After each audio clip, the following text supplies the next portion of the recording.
Basore n'abagabo egera hano namwe mwumva imitoma abakobwa n'abamama bishuye ku mitoma yanyu. Namwe bakobwa mwese n'abamama mwashoboye kunganiriza kugira ngo ndonke ivyo ndabishurira. Mwarakoze cane ndabibashimiye naho nabikoze mw'ibanga rikomeye cane. Isangemwo musore, umbabarire ntuze kumva ijambo ngo musore mwiza mu kanwa kanje. Kandi ntuze kugira ngo ndagusuzuguye ahubwo nuko ringora kuvuga. Ringora kuvuga kuko nzi neza ko abasore mwese muri beza. Ahubwo itandukaniro ryanyu riri kuko mutekereza, ko mukora nuko mukunda. Isangemwo musore, wanyise umukobwa mwiza ndakumva ndakwihorera. Ese mbwira, harya wabikuye ku mutima canke ni bimwe vy'irari ryanyu? Wambajije ngo nugirirwa amahirwe ugasanga sindi umugore w'umuntu. Ntugire ubwoba, sindi umugore w'umuntu. Ndacara umukobwa ataha mu rugo kwa papa na mama. Wambwiye ngo urashaka kumva ijwi ryanje ndakubwira izina ryanje. Musore, izina ryanje naho utorimenya aka kanya ndazi ntibiza kukubabaza. Sina ngombwa kuko nawe ntiwambwiye iryawe. Ariko ibaze ko mpamagaye kuri telefone nkaca niyumvira ko ari wewe umpamagaye. Izina ryanje rero ndizera ko atari iryo ukeneye cane kuko hamwe nokubwira ati yego, ako kanya nyine ndazi ko wohita unyita rimwe mu mazina meza y'abakundana. Izina ryanje rero numva amenga siryo rikuru kuruta urukundo. Ariko mfise amatsiko musore, ese iyi nimero mpamagaje wayihamagaje abakobwa bangahe kuri uno munsi wabwiye canke se wabwiye ko ari beza nkanje? Ivyo ndabikubajije ndabiye ku kuntu utekereza n'ukuntu utereta kuko biragoye kuguhakanira. Ariko mbwira,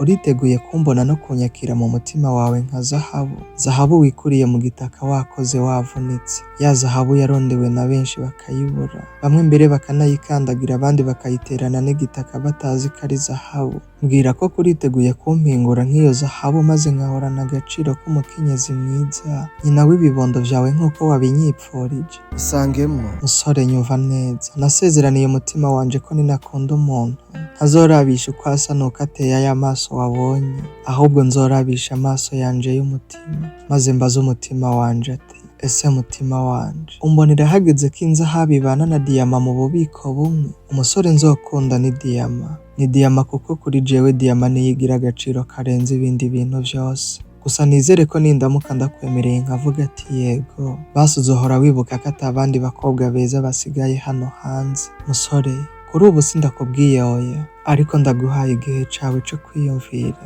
Wiyumvire ku mukobwa mwahuye uno munsi utazi izina ryiwe, umukobwa wipfuje gukundana nawe kandi ari ubwa mbere muhuye.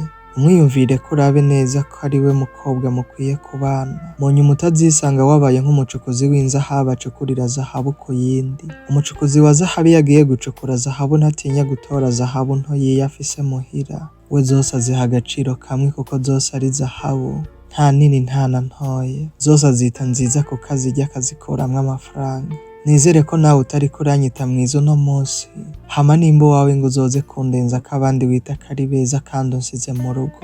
Isangemwo nuko rero musore, sinkeneye inyishu y'aka kanya, ndumva ndiko ndanisinzirirako. Gusa nkeneye umbwire ngo baye vyonyene, basi nanje numve ko utatwawe n'amajambo yanje, numve ko twari kumwe kuri call. Hama ejo nitwaramuka amahoro, nizera ko azoba ariko kanya keza ko kunyishura wanabitekerejeko. Isangemwo nawe. Isangemwo nawe rero. Isangemwo bakobwa namwe bamama, murumva ndi mu kibanza canyu neza? Uno musore se ko yigize gateresi? Muranyumvira adahuye n'umukobwa yarezwe neza, azi ikirundi neza n'imitoma yavuguruwe? Mumbwire muri rusange, usivye ba bantu bakunda vyacitse na bamwe bakunda ibitutsi n'ibitera soni, ninde wundi abaha inkuru z'ubwenge n'iterambere nka Fabio wo muri Isangemwo Nawe? Hama basha biruka ariko ari nako kandi ndabibutsa ko nushaka kugera kure uzujane n'abandi, ariko niwashaka kunyaruka uzugende wenyene.